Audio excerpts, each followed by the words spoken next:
hablarles nosotros tres sobre las dislipidemias. ¿Puedes cambiarle, Sari, por favor? Gracias. Bueno, primero que es nada, pues, ¿qué es una dislipidemia, no?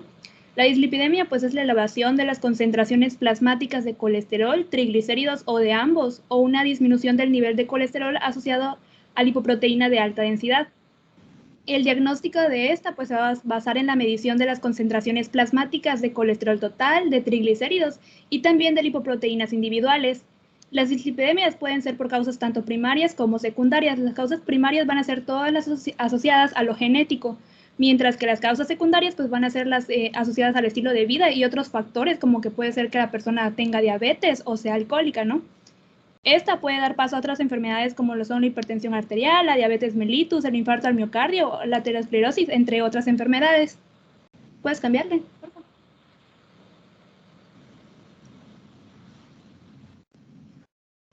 Bueno, principalmente existen varios tipos de dislipidemia que cada una se va a clasificar dependiendo de su patrón bioquímico. Por ejemplo, existen varios tipos como la hipercolesterolemia, que esta principalmente es una gran abundancia o un aumento en la cantidad de colesterol. La hipertrigliceridemia, que es un aumento en la cantidad de triglicéridos. La hiperlipidemia mixta, que es una combinación tanto de una elevación de colesterol como de una elevación de la hiperlipidemia. La triglicéridos.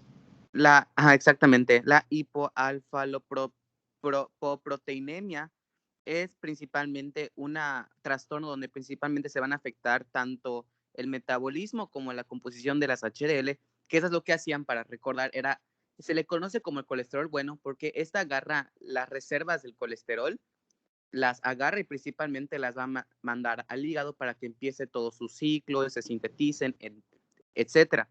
Y por último está la dislipidemia aterogénica, donde esta se caracteriza por un pequeño desbalance entre las lipoproteínas aterogénicas ricas en triglicéridos, como las ApoB y la ApoAI, que principalmente la ApoB es donde se unían las LDL y las VLDL para que puedan ser transportadas al hígado.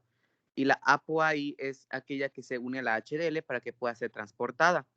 Y algo primordialmente importante es cómo detectar que una persona puede tener dislipidemias. Es por la presencia de xantomas, que son básicamente tumores en la piel que se deben a la acumulación excesiva de grasa y normalmente aparecen como erupciones en la piel principalmente.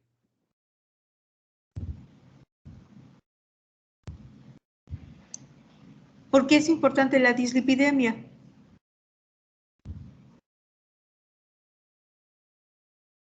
Porque normalmente esto puede generar, ya mi compañera va a mencionar por qué. Sí, ahora vamos a ver por qué las dislipidemias pueden causar una cardiopatía. Bueno, las dislipidemias, sobre todo hablando de la hipercolesterolemia, que es una de las dislipidemias más frecuentes, al ser un acúmulo de colesterol excesivo en las arterias, esto va a causar la obstrucción de las arterias coronarias, de manera que se puede originar aterosclerosis. Sabemos que la aterosclerosis, en esta surgen estos depósitos de grasas llamados placas ateromatosas en las superficies internas de las paredes vasculares. Entonces, de esta manera se va a presentar una lesión arterial vascular y una vez que se presente esta lesión, este daño, empiezan a acumularse en la zona de la lesión monocitos, incluso lípidos circundantes como las LDL.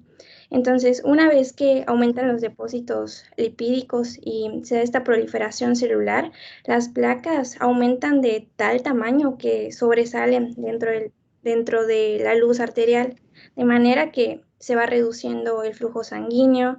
De igual manera, las arterias se van volviendo inflexibles, se va perdiendo la distensibilidad, etcétera, etcétera. Pero el caso es que todo esto da pie a que el flujo sanguíneo y la cantidad de oxígeno se vean bastante afectados, llevando consigo a una cardiopatía isquémica. Como sabemos, en el miocardio recibe una cantidad de sangre y oxígeno bastante bajos, de esta manera causando muerte del miocardio. Y por nuestra parte creo que sería todo. Ok, ahora dime, ¿cuál es la cantidad normal de colesterol y cómo ustedes pueden, en un paciente que llega a ustedes a la consulta, cómo van a interrogar la presencia o no de estos factores, que es la hipercolesterolemia, hipertrigliceridemia o la hiperlipidemia mixta. La hipoalfa-lipoproteinemia es una patología que se va a dar más en jóvenes porque tiene una marcada tendencia hereditaria, pero la hipercolesterolemia y la hipertrigliceridemia nosotros lo vamos a encontrar en los adultos. ¿Cómo van a hacer ustedes el interrogatorio para identificar esta patología?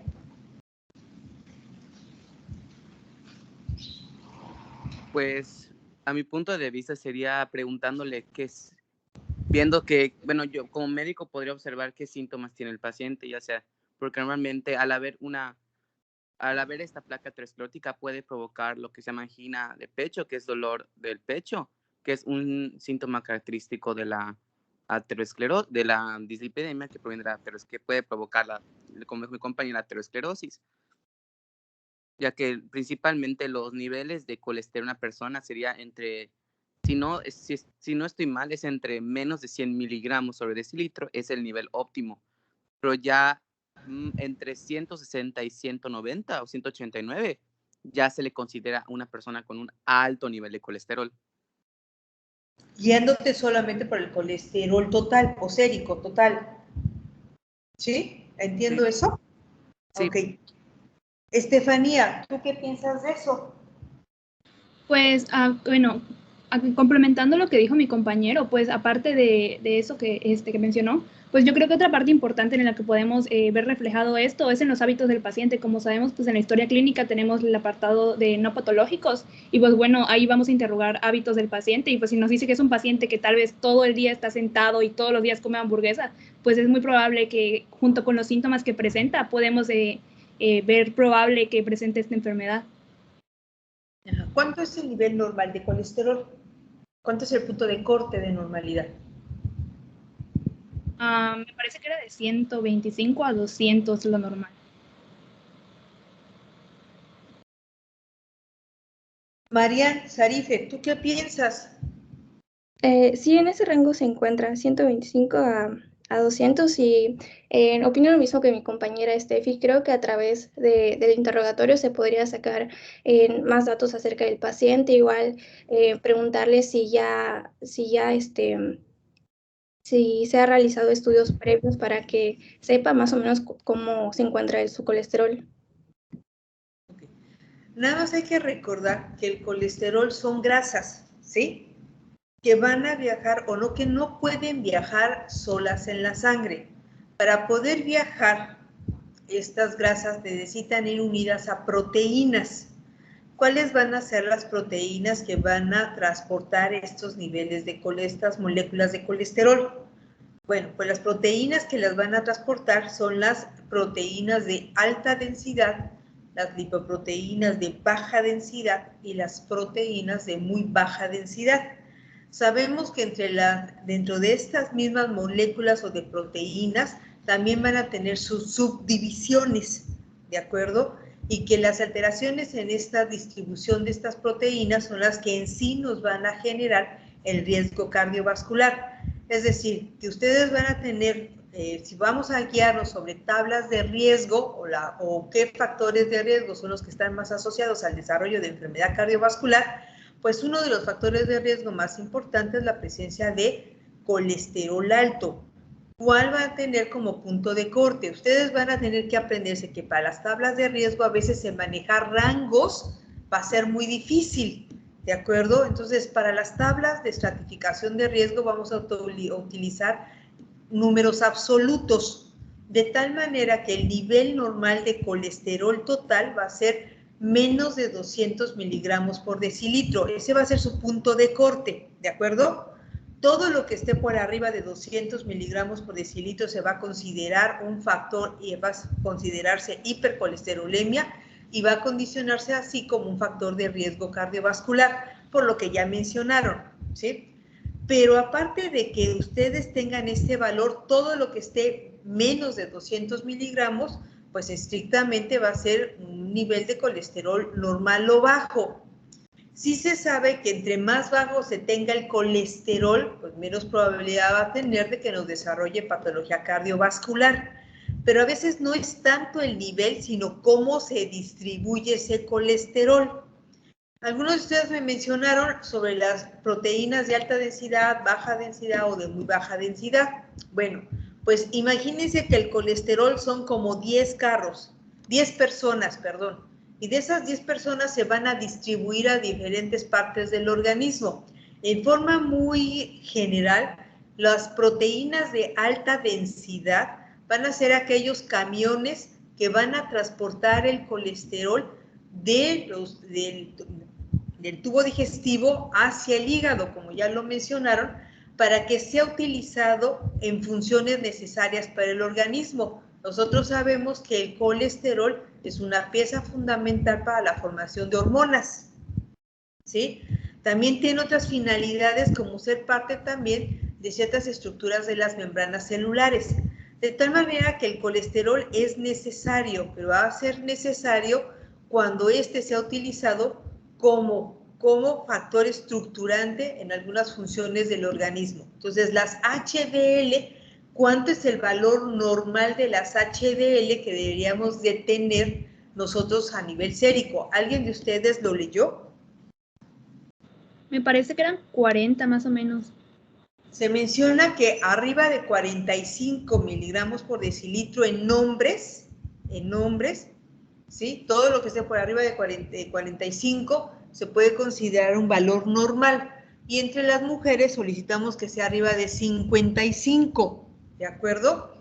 Entonces, eso nos dice que entre más alto tengamos las proteínas de alta densidad, aunque se tengan los niveles de colesterol ligeramente altos, o sea, que puede ser 200, 210, 220, hasta 250, si la distribución se da en grandes cantidades a las proteínas de alta densidad, las guías de dislipidemia nos dice que no deberíamos de tratarla con medicamentos, pero sí de modificar la dieta que tiene el paciente, ¿de acuerdo? Entonces, lo primero que nosotros vamos a valorar en un paciente con dislipidemia es ante qué estamos. Es un paciente que tiene primero el nivel de colesterol total. ¿Cuánto tiene de colesterol total? Arriba de 200 miligramos por decilitro y le damos una palomita. Tiene un factor de riesgo. ¿Cómo se distribuye? Se va a distribuir de esta manera. Debe de tener HDL por arriba de 45 miligramos por decilitro.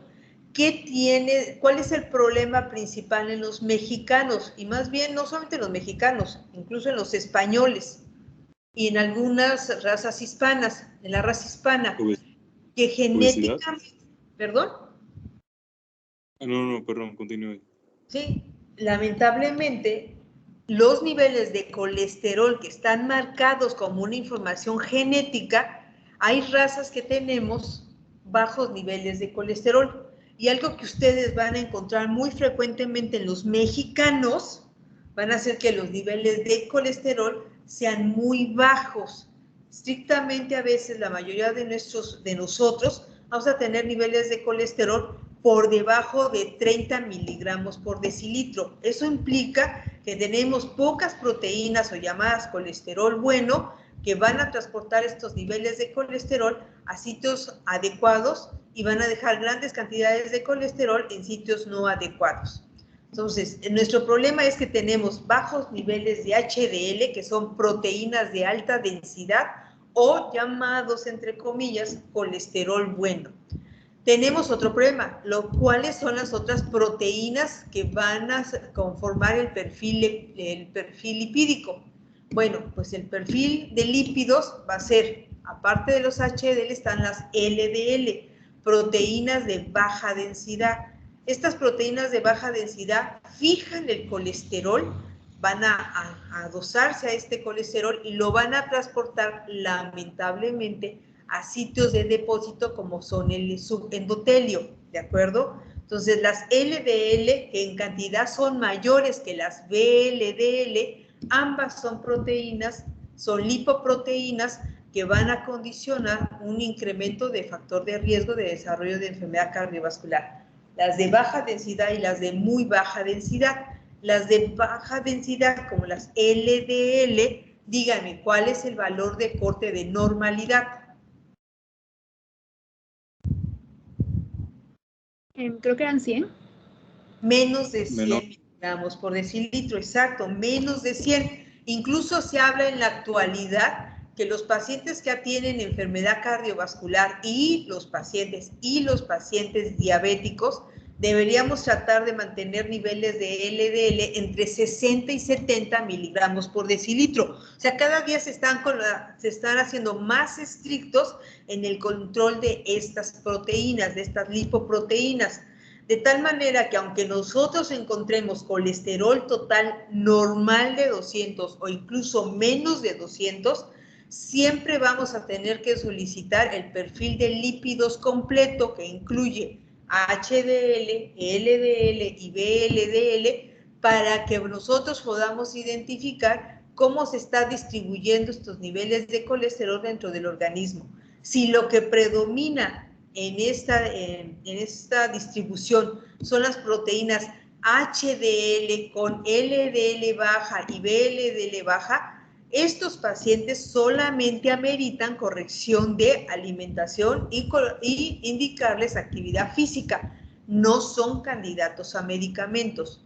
Las pacientes que tienen colesterol que puede ser incluso normal o menor de 200 miligramos miligramos por decilitro, pero tienen LDL arriba de 100 y VLDL arriba de 35, se consideran pacientes de alto riesgo cardiovascular, o sea, se colocan en un riesgo moderado y son pacientes que deben de ser tratados aunque el nivel de colesterol total sea menor o igual a 200 miligramos por decilitro, ¿de acuerdo? Entonces, ¿qué es lo más importante que nos debe de quedar claro en relación a la dislipidemia? Es el hecho de que cuando nosotros solicitemos los laboratorios en este tipo de pacientes, no nos vamos a conformar con los niveles de colesterol total. Esto es una parte del estudio. Nos vamos a tener que solicitar en estos pacientes un perfil completo de lípidos para observar la distribución de estas lipoproteínas en sangre y por lo tanto darle el peso del valor de colesterol total. Otra cosa que es importante recordar en ellos es que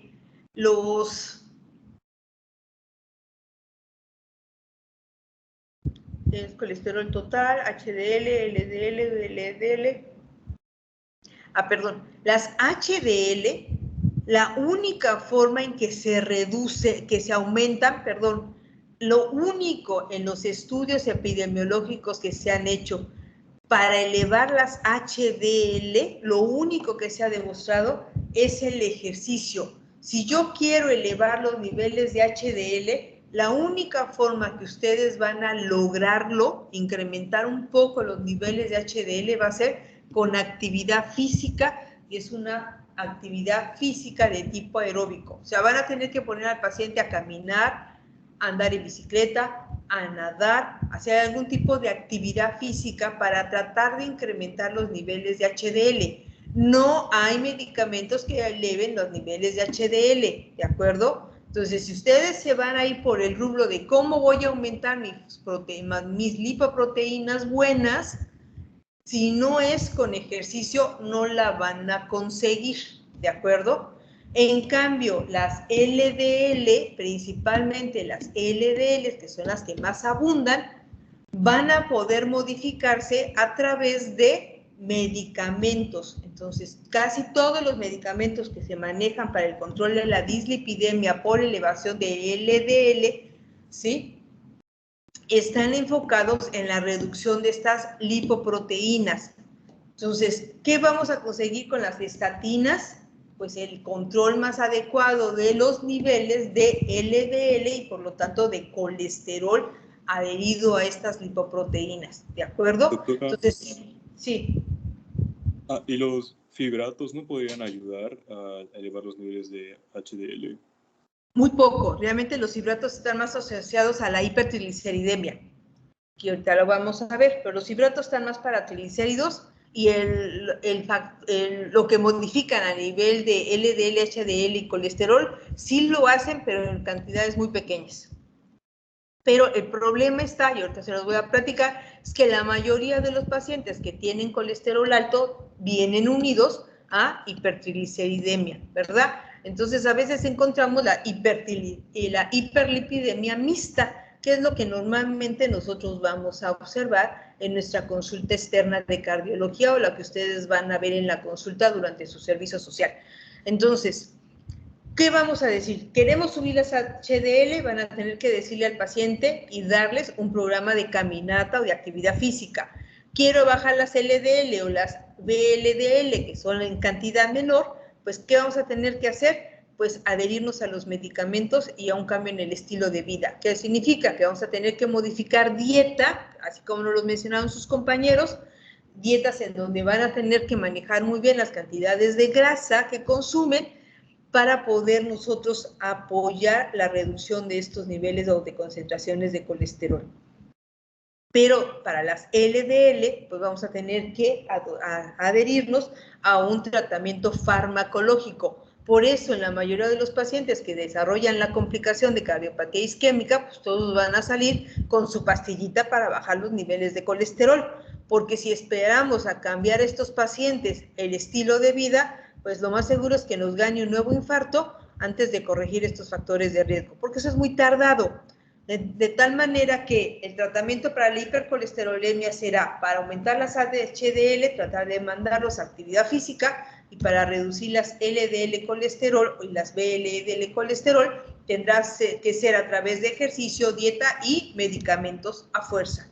Ahora, ¿qué es la hipertrigliceridemia? Pues bueno, también van a ser otras grasas, pero ¿qué característica tiene? Pues son grasas que vienen de origen vegetal. Acuérdense que el colesterol son grasas de origen animal. ¿Dónde vamos a encontrar en los niveles de colesterol más alto? Pues en todos los alimentos que vengan derivados de animales, ¿sí? Y que tengan grandes cantidades de grasa. ¿Cómo cuáles? A ver, ¿quién me puede decir algunos alimentos que nosotros les vamos a indicar a los pacientes que no deben de consumir? Aceites. Aceites. Bueno, pues sí, pero son vegetales, otros.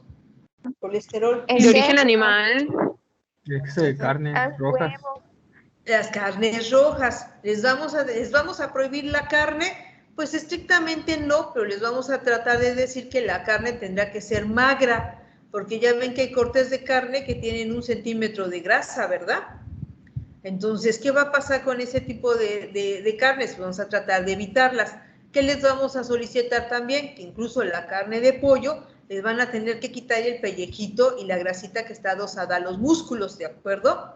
Entonces vamos a decirles, van a consumir carne, sí la pueden consumir, pero vamos a tratar de que sea lo menos cantidad y que estén libres en grasa y por lo tanto carnes magras. Otros derivados de los animales que sean parte de nuestra alimentación y que tengan colesterol. Huevo.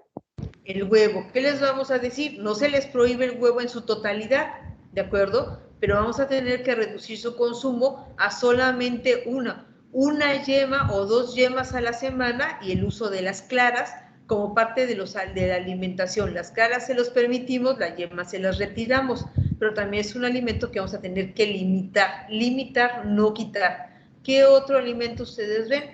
Que consumimos mucho. Tequilla. ¿Perdón? Caldos. Mantequilla. Los caldos, bueno, si utilizamos carnes en donde no estén muy grasosas, pues lo eliminamos con los caldos. ¿Qué otra cosa? ¿Qué nos gusta en los sándwiches de los desayunos? Mantequilla. La mayonesa. Mayonesa. La mantequilla no, porque viene de vegetales. Eso es más para triglicéridos. La crema. Jamón, embutidos. ¿De acuerdo? Jamón, salchicha, salami, chorizo. Todos esos embutidos los vamos a tener que eliminar en su totalidad de la dieta. Tienen que quitárselos de la dieta, ¿de acuerdo? ¿Por qué? Porque son grasas de origen animal y por lo tanto son ricas en colesterol, ¿sí? Entonces, todo lo que venga de grasas de origen, la leche, ¿se lo quitarían? Pues eso sería para un... Sí, ¿no? Sí, también se puede retirar o solicitar que sean En muy pocas cantidades, en pocas cantidades o bajas en grasas, ¿no? Las desgrasadas se les llaman, ¿no? Leche la de media almendra. crema. Ajá. la media crema. Entonces, todos los alimentos que ustedes sepan que vienen de los animales y que tienen grasa, vamos a tener que limitarlos en su totalidad o restringirlos en su alimentación, ¿de acuerdo? Ahora, esto es importante que también no los dejemos sin comer nada. ¿De dónde van a obtener proteína? Pues se puede consumir de las carnes magras en menor cantidad, ya sea cerdo o res. Podemos utilizar el pollo, pero también tenemos un gran alimento que son los pescados, ¿verdad? Y los pescados en su carne pues son libres de colesterol y esta es una buena alimentación que nosotros podemos dar para el pollo, más en estas regiones en donde lo que abunda es la pesca, ¿no? Entonces, se puede modificar la dieta con el fin de mejorarlas y entonces dar el apoyo aparte de la actividad física y los medicamentos. En relación a la hipertrigliceridemia, bueno, el problema es... ¿Perdón? Cuando dice pescado, ¿se refiere exclusivamente a pescados o todo igual mariscos? No, pescados, porque los mariscos tienen colesterol y esos hay que eliminarlos, ¿de acuerdo? Hay que disminuir su uso en la alimentación. La hipertrigliceridemia va a ser incremento en las grasas de origen vegetal. ¿Cuál es el valor normal de los triglicéridos? ¿Cuál va a ser nuestro punto de corte?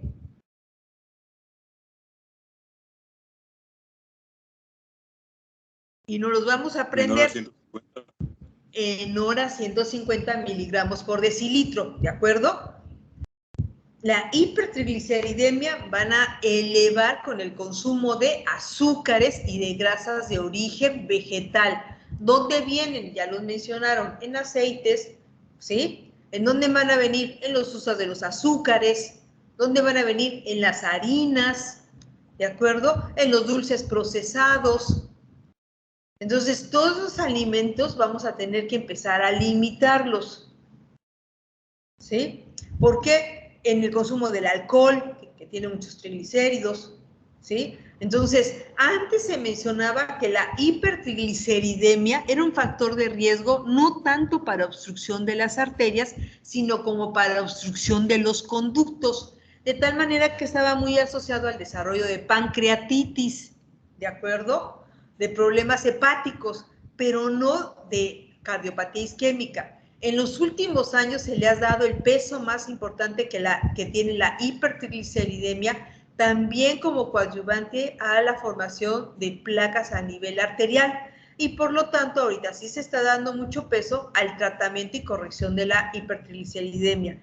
¿Cómo la vamos a corregir? Bueno, la corrección de la hipertrigliceridemia también va a ser en base a dieta y a los usos de los fibratos, ¿de acuerdo? Y de ahí tenemos una gran gama que casi todos se parecen en relación al manejo para reducción de la hipertrigliceridemia. Pero el tratamiento lo veremos ya más asociado a la cardiopatía isquémica y el tratamiento principalmente secundario de esta. En relación al resto, pues estas tienen más base genética y lo que vamos a ver en la hipoalfa lipoproteinemia y la dislipidemia heterogénica, pues que los vamos a ver más en pacientes jóvenes que en los adultos mayores, como la hipercolesterolemia y la hipertrigliceridemia, pero el tratamiento es prácticamente igual. Ahora, ¿qué síntomas dan? Pues los síntomas en su etapa más avanzada es el desarrollo de aterosclerosis. Y la manifestación de la aterosclerosis, pues los dos vías de manifestación de la aterosclerosis más frecuentes y más severas es el desarrollo de enfermedad cardiovascular y el desarrollo de enfermedad cerebrovascular, ¿de acuerdo? Entonces, ¿qué nos va a condicionar? Obstrucción de las arterias en cerebro, en corazón. Aunque ya saben ustedes que la aterosclerosis es una patología de afectación generalizada, pero más en esos órganos que están muy vascularizados. ¿De acuerdo? Pero eso lo vamos a ver más adelante. Pero también la hipertrigliceridemia se puede manifestar con la presencia de jantomas tuberosos, planos, tendinosos. Y otra característica importante de la hipertrigliceridemia es que la mayoría de los pacientes van a referirles cansancio. Van a sentir adormecimiento de las extremidades. Es como que sienten que se les hormiguean las manos, les hormiguean las piernas, se sienten muy cansados, tienen mucho sueño, ¿de acuerdo? Esa es una manifestación como muy característica de este tipo de pacientes, aparte de lo que puedan encontrar en la exploración física. ¿Por qué es importante el poder identificarla y identificar este factor de riesgo? Porque, como ya les mencionaron, pues es la piedra angular en el desarrollo de ateroesclerosis, ¿de acuerdo? Ok, chicos, entonces vamos a dejar un ratito a la dislipidemia. ¿Y quién me platica? Ahora sí, vamos a cambiar, chicos, gracias. Vamos a pasarnos al equipo de David, Daniel y José en relación a hipertensión arterial, ¿sí?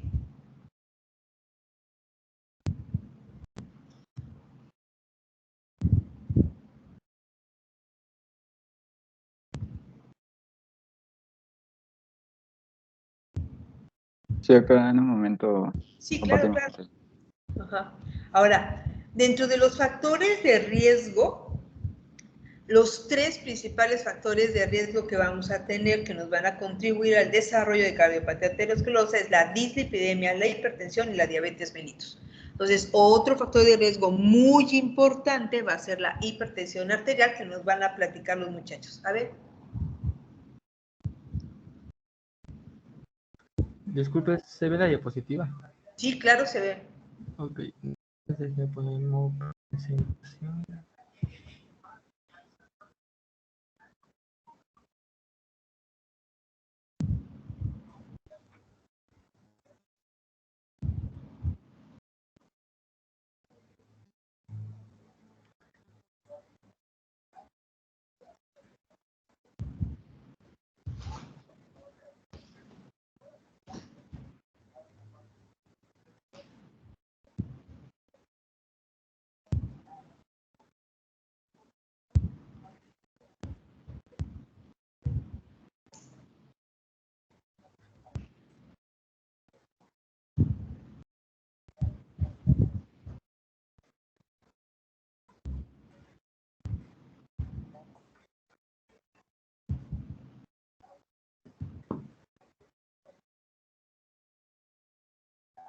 Voy a tratar de compartir.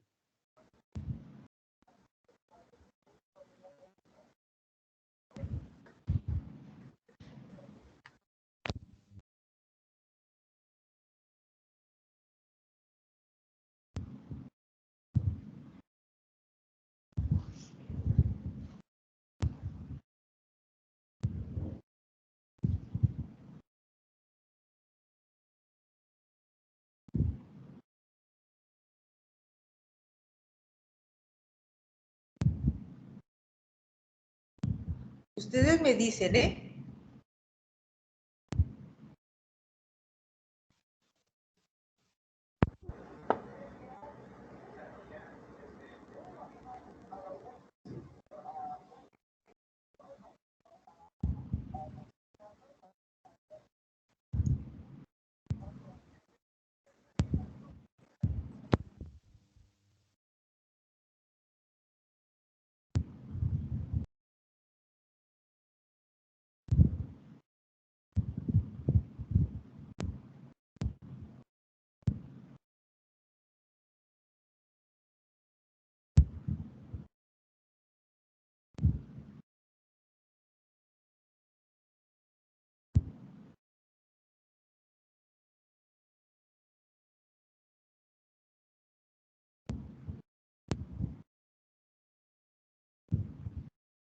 Ya se ve. Ok. Ok, bueno, pues como dijo la maestra, nos vamos a hablar de la hipertensión. Antes que nada, quiero hacer unas cosas, decir que hay dos tipos de hipertensión, que es la hipertensión primaria y la hipertensión secundaria. La primaria es la que más abunda y en este caso no sé la razón por la que se puede dar hipertensión. Y la secundaria son pocas personas que se les puede, que es las que se les puede de saber por qué tienen hipertensión. Recordemos que la hipertensión es que aumenta la presión de las arterias. A ver, no te entendí esa parte. ¿Cómo? Bueno, existe una hipertensión primaria que es cuando se sabe la causa de por qué el paciente tiene hipertensión, y la secundaria que es cuando la secundaria es cuando se sabe la causa de la hipertensión. Ajá, sí. Lo más común es que no se sepa por qué la persona tiene hipertensión. que es la primaria. En la hipertensión primaria, o sea, en la hipertensión primaria es multifactorial. No es que no se sepa, es multifactorial y es la llamada hipertensión de tipo esencial. Y la hipertensión secundaria es aquella en donde otra enfermedad manifiesta hipertensión, o sea, es una enfermedad conocida que dentro de las alteraciones que desarrolla produce hipertensión. Pero en la primera no es que no se sepa, hay muchos factores involucrados en el desarrollo de la hipertensión. Bueno, gracias por la corrección, maestra. Recordemos que el rango normal es de 120 sobre 80 milímetros de mercurio, la presión normal, y se consigue hipertensión alta es cuando ya se tiene 140 sobre 90. La hipertensión puede generar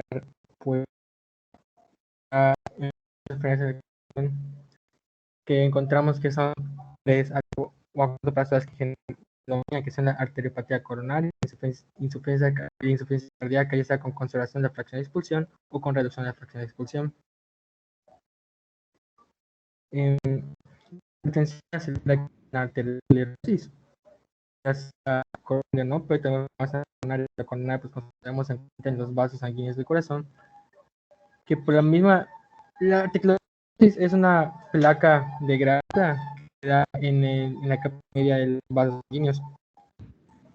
Y esto es haber hipertensión, ya que hay más fricción, se puede decir, estos vasos sanguíneos se pueden romper causando una oclusión, y esta oclusión puede generar la isquemia. Y ahorita vamos a los compañeros. Nosotros. Bueno, y comentando el segundo punto, tenemos que la hipertensión arterial es un factor de riesgo para desarrollar cardiopatía hipertensiva del ventrículo izquierdo, puesto que la hipertensión arterial va a aumentar la sobrecarga por presión del ventrículo izquierdo, y esto va a aumentar la poscarga, y el ventrículo izquierdo va a responder desarrollando una hipertrofia. Una hipertrofia que puede ser concéntrica o excéntrica. En el caso de la concéntrica, va a condicionar una disfunción diastólica. Y ya después, esta disfunción diastólica ventricular nos va a llevar a una insuficiencia cardíaca con una fracción de eyección conservada, que puede ser mayor o igual al 50%.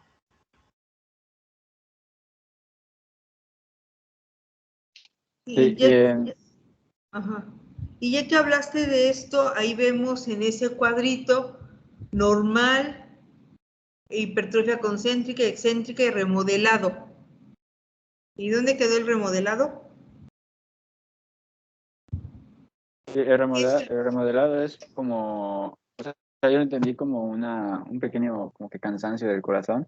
Y entonces, ¿qué ocurre en la remodelación? Que la matriz extracelular se modifica y empieza a haber como que fibrosis y se vuelve más rígido el mismo corazón sin haber una hipertrofia. En cambio, en la concéntrica ya hay una hipertrofia en el músculo, en las paredes. Entonces, eso disminuye el volumen.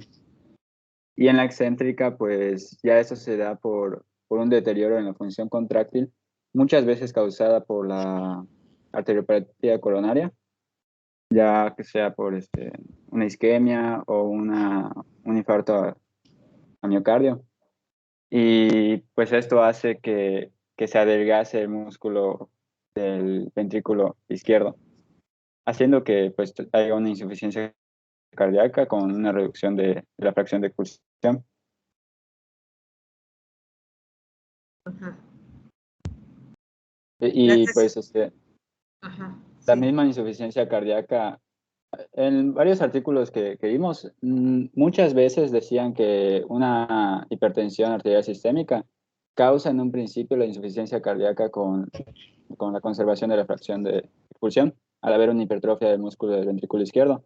Y después, a causa de alguna arteriopatía como dije, el infarto al miocardio o una isquemia miocárdica, va a causar que haya como que esa misma remodelación del ventrículo, haciendo que se adelgace. Entonces no se sabía si era primero la insuficiencia cardíaca por el aumento del grosor de las paredes, o si era ya directamente una con la reducción de fracción de expulsión. Normalmente era como que después de la insuficiencia cardíaca con conservación, va una insuficiencia cardíaca con reducción, ya en una etapa más tardía de la enfermedad.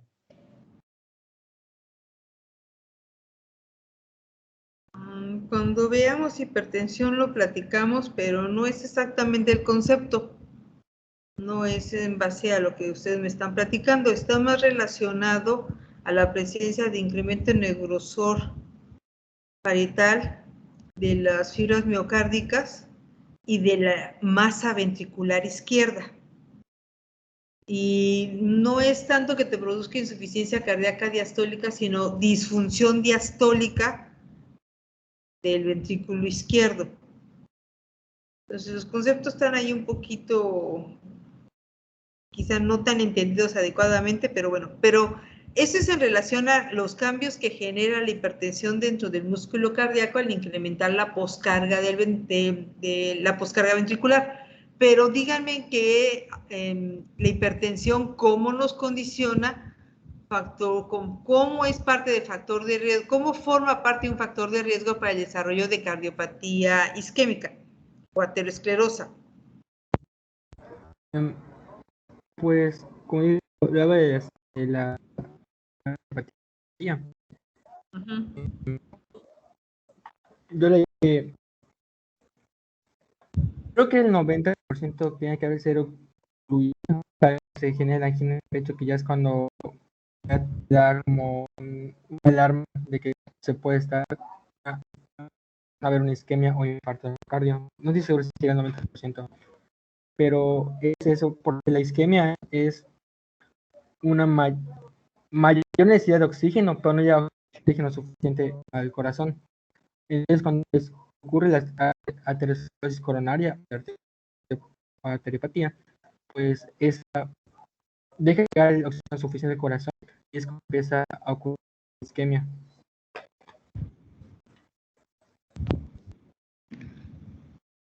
¿Tienen alguna otra diapositiva aparte de esta? Disculpe, doctora, en relación a la pregunta de cómo la hipertensión causa la insuficiencia cardíaca, sería que por el aumento de la poscarga, pues el corazón pues necesita bombear la misma cantidad de sangre. O sea, tiene que luchar contra esa poscarga. Entonces, ¿qué hace? Que hace que el músculo del ventrículo izquierdo pues se hipertrofie para que tenga más fuerza para expulsar esa sangre. Y esa misma hipertrofia pues es como un mecanismo para poder combatir esa hipertensión, pero a la larga pues es para compensar. Es para compensar. Pero ya luego disminuye el volumen. Entonces hay una insuficiencia cardíaca. El llenado, o sea, se dice que es una conservación de la fracción de expulsión, porque hay una misma, con relación al volumen protosistólico, es bueno el volumen de eyección, pero pues sigue siendo un menor volumen. Y entonces, ¿qué pasa? Que se empieza a ver como una retención en la circulación pulmonar, y ya esto te puede dar una hipertensión pulmonar, y esto también causa casi lo mismo con el ventrículo derecho y te da una hipertensión una insuficiencia cardíaca en el ventrículo derecho ya en una etapa muy, muy avanzada. Ajá.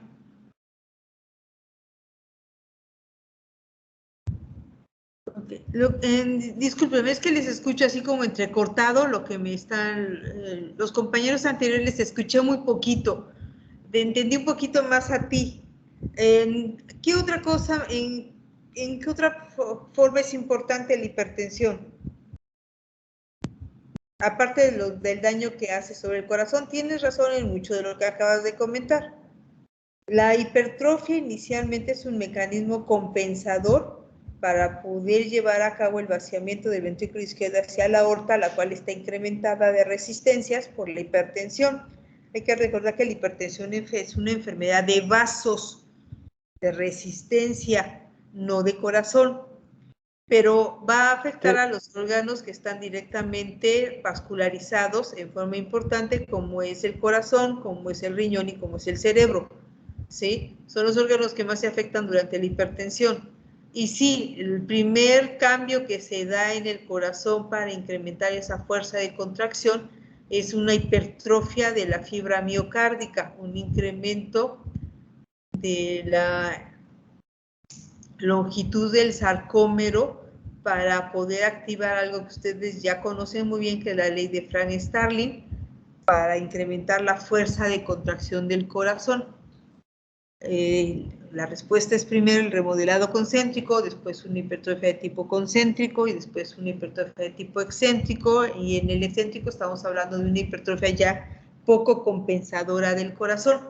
La afectación directamente de la hipertensión es el daño que da hacia el endotelio al incrementar las fuerzas de cizallamiento a nivel endotelial e incrementa el riesgo de desarrollo de fisuras o erosiones a nivel del endotelio, independientemente de las alteraciones que esté dando a nivel del corazón, ¿sí?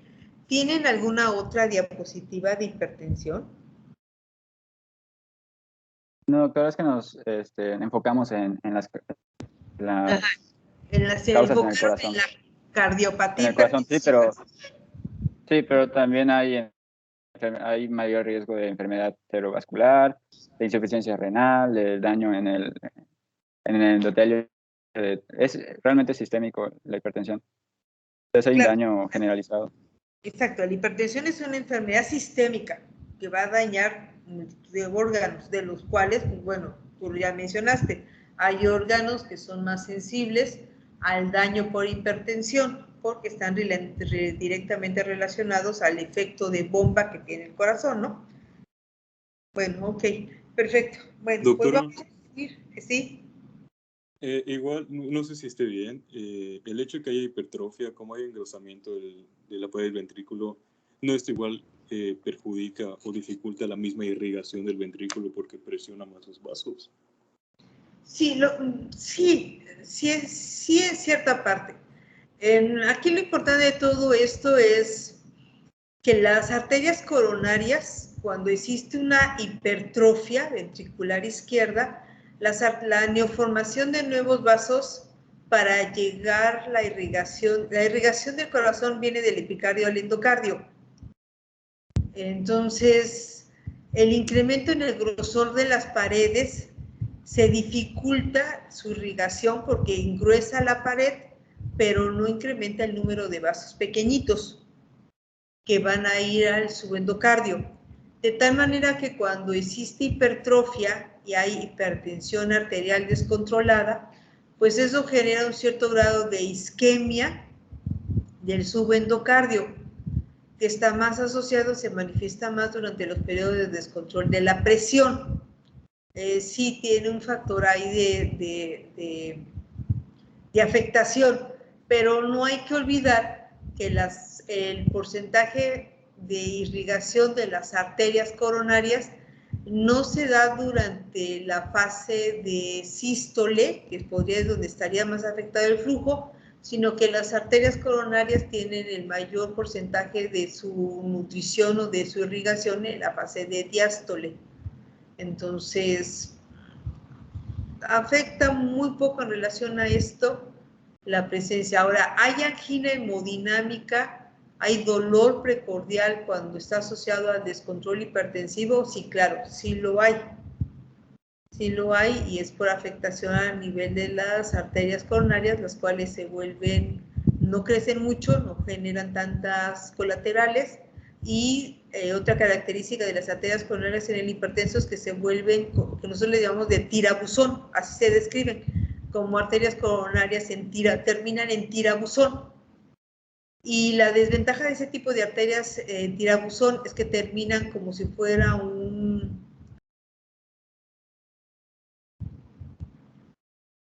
terminan en punta terminan muy adelgazadas y terminan como en un cairel. Entonces, cuando se tensa el músculo cardíaco, pues esas son más fácilmente generan, esos son vasos que hacen vasoconstricción en forma más fácil y pueden generar alteraciones en la circulación, pero están más asociadas a ese tipo de alteraciones y no al desarrollo de aterosclerosis como tal. Entonces, la aterosclerosis, la asociación de la hipertensión a aterosclerosis y al desarrollo de cardiopatía isquémica está asociada más a la lesión del endotelio por estiramiento de este mismo y la generación de fricción a ese nivel, no tanto relacionado a lo otro, aunque forma parte, ¿no? Ya lo veremos en hipertensión, un poquito más avanzado esto. Sí, doctora. Bueno, vámonos al otro factor de riesgo importante que, gracias muchachos, vamos a hablar un poquito sobre la diabetes mellitus. Ana, José o Iliana, alguno de ustedes que inicie. Sí, doctor, ahorita lo proyectamos. Sí.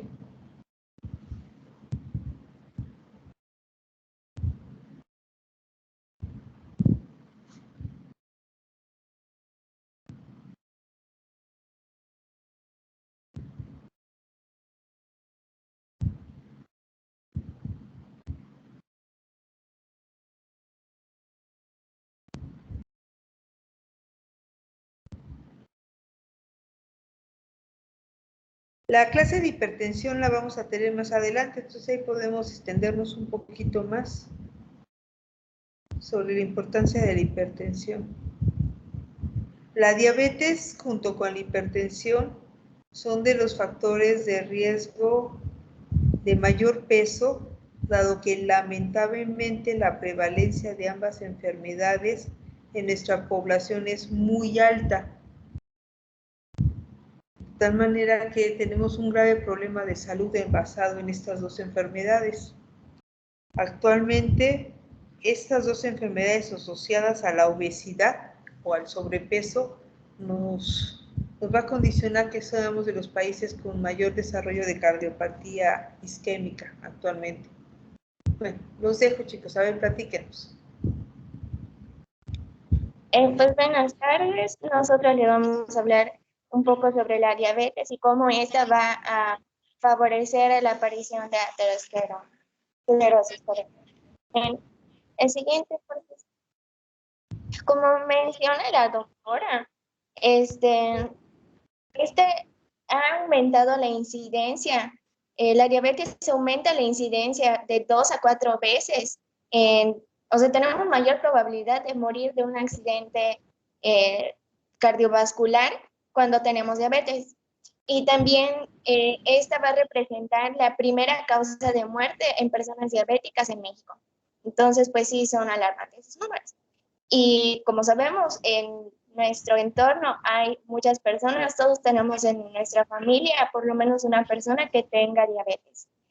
Y bueno, entonces, ¿qué es la diabetes? Como sabemos, es un trastorno heterogéneo definido por la presencia de hiperglucemia. Si recordamos los niveles de glucosa en ayuno, lo normal sería de 70 a 100.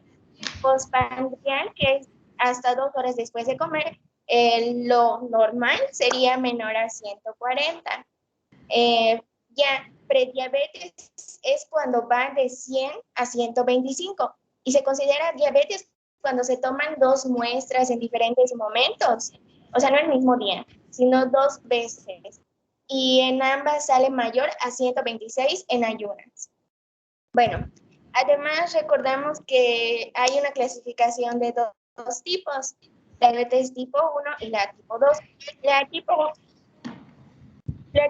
1 es la menos común y esta mayormente se presenta en personas menores de 30 años, pero esta es autoinmune, mientras que la tipo 2 va a ocurrir principalmente en adultos y aquí va a haber una disminución en la secreción de insulina. En el otro es una destrucción de las células beta pancreáticas que igual va a ser una disminución grave de los niveles de insulina. Y bueno, la diabetes tipo 2 se caracteriza por una tendencia de sobrepeso y resistencia a la insulina. recordemos que la insulina va a actuar como una llavecita que va a permitir la entrada de glucosa en las células para su metabolismo y la producción de energía. Y bueno, entonces aquí como va a haber una deficiencia en la insulina, pues no hay llavecita. Y bueno, entonces, como les menciono, está caracterizada por la hiperglucemia, que son pues, los niveles altos de glucosa en sangre. Y este se va a manifestar con una poliuria, esto es de orinar, lo que dicen que por qué orinan dulce los diabéticos. Y al tener estas pérdidas, esta poliuria, que es muy ir frecuentemente al baño, va a poderse acompañar de una deshidratación. Además, como las células se quedan así de, ¿y dónde está mi fuente de energía? Necesito calorías, o sea, y entonces va a necesitar de otra fuente de energía para como abastecerse. Y también o sea, al sentir que tiene hambre, pues por eso da la polifagia. Y como les menciono, va a tratar de buscar otras fuentes de energía. Este principalmente es por la lipólisis. Y bueno, en la lipólisis una parte se va a ir a la energía, pero otra parte se va a ir a la producción de cuerpos cetónicos. Y esa es la producción de cetoacidosis diabética. Esta es propia de la diabetes tipo 1, aunque puede encontrarse en ambas. Y entre las complicaciones, pues están las enfermedades cardiovasculares, el daño a los nervios, el daño o insuficiencia renal. Y bueno, de lo que nos vamos a centrar son en las enfermedades cardiovasculares. Estas pueden ser micro o macrovasculares. Las microvasculares van a afectar principalmente de manera de retinopatías, neuropatías y nefropatías. Estas nefropatías, como sabemos, el riñón es encargadísimo, uno de los encargadísimos de la presión arterial, de mantener los niveles óptimos de la presión arterial. Entonces, al dañarse puede asociarse a una hipertensión.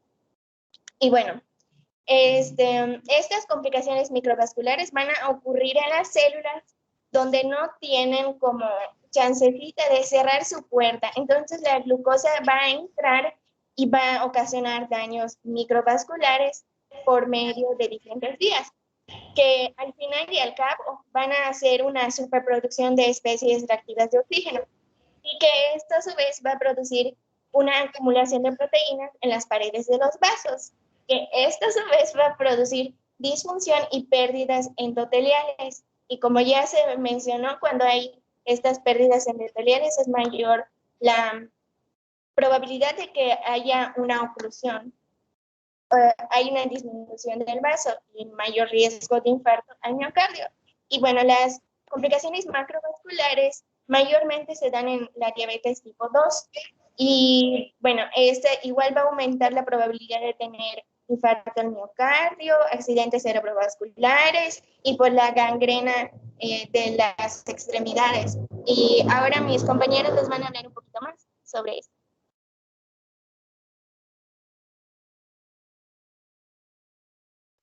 Ok, bueno, ahora hablando en general sobre el corazón diabético, vamos a tener que, pues, va a tener alteraciones anatómicas y funcionales. Primero vamos a tener, bueno, ya mi compañera Ana nos explicó un poco de que la diabetes, pues, digamos que es un principal factor de riesgo para las enfermedades cardiovasculares. Y, pues, todo esto se va a deber, pues, por los cambios bioquímicos que tiene esta enfermedad. Primeramente, hablando sobre las alteraciones anatómicas del corazón, vamos a tener la mayor masa muscular y esto, pues, más que nada se va a deber por lo que es el daño al miocardio. Y esto, pues, fui leyendo y entendí que se debe más que nada a que debido a la insulina y a la alteración de los receptores beta, pues va a haber como que una disminución de la entrada de calcio y va a haber diferentes como que alteraciones que de hecho voy a explicar un poco más luego, que nos puede dañar lo que es el miocardio y pues obviamente también nos va a disminuir lo que es su capacidad de contracción. Esto pues va a tener más va a tener que ver con lo que es el acortamiento del tiempo de eyección. Y bueno, también vamos a tener que se va a dar una reducción de la función sistólica del ventrículo izquierdo. Y también, o sea, esto más que nada igual se va a relacionar con la hipertrofia ventricular izquierda, que igual es una de las alteraciones que se dan por la diabetes. Y una menor fracción de eyección en respuesta al ejercicio por disminución de la reserva cardíaca y una mayor rigidez de las arterias. Y esto entendí que es más que nada por por las alteraciones que se van a dar de la elastina, en todo caso, por ejemplo, por la hiperglicemia y por la hiperinsulinemia. Siguiente, por favor.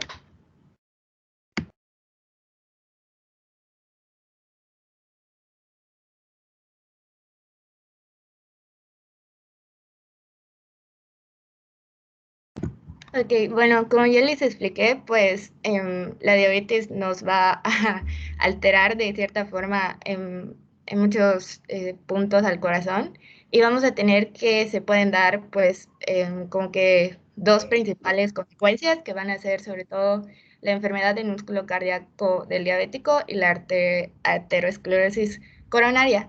En la enfermedad del músculo cardíaco, como ya mencioné un poco, pues vamos a tener que se va a dar más que nada una alteración de la circulación coronaria estructural y funcional, trastornos en el metabolismo de calcio, que ya había mencionado, y también una deficiente utilización de la glucosa por los miocitos cardíacos y una menor respuesta a lo que es las catecolaminas.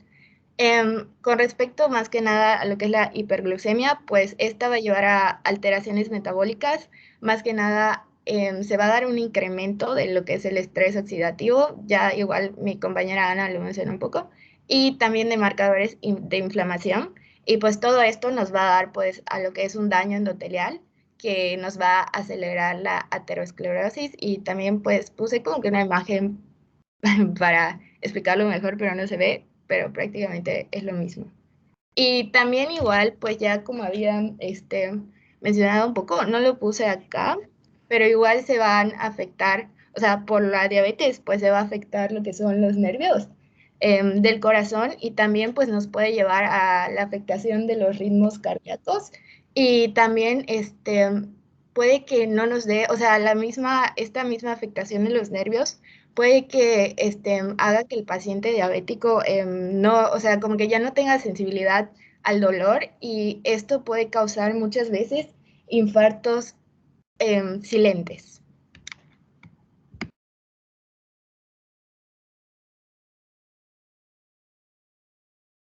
¿Qué más? ¿Qué más?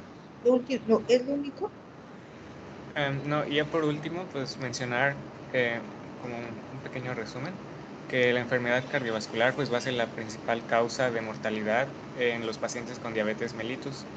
Y pues nos informan que 80% de estos diabéticos pues van a morir por complicaciones cardiovasculares, mientras que solo el 1% pues va a morir por complicaciones de la misma enfermedad diabética. Y también se menciona que el riesgo de esta enfermedad cardiovascular asociada a diabetes pues va a ser similar a los pacientes no diabéticos que han sufrido algún infarto del miocardio previo y algunos lo consideran como una enfermedad equivalente a una enfermedad coronaria, a la diabetes. Y pues un metaanálisis de más de 100 estudios pues nos demuestran que padecer diabetes mellitus pues va a duplicar el riesgo de enfermedad coronaria, ataque cerebrovascular isquémico y muerte por enfermedad vascular. Y pues principalmente se va a deber a las alteraciones de la glucosa y estas se asocian a un peor pronóstico. También presentan riesgos para la insuficiencia cardíaca asociado a la insulinoresistencia. También puede llevar a una fibrilación auricular por los diversos mecanismos que ya mencionaron mis compañeras, remodelación autonómica, electromagnética y estructural. Y también ya lo mencionó mi compañera, pero 1/3 de los diabéticos pues van a presentar isquemia silente. Y eso sería todo. Ok, excelente. En relación a la diabetes, ¿qué es lo que nos debe de interesar? Que va a ser una enfermedad que en prevalencia es muy alta en nuestro país. ¿Alguien de ustedes sabe la prevalencia de diabetes en México? Hola. De Yucatán, sé que es el primer lugar en obesidad infantil.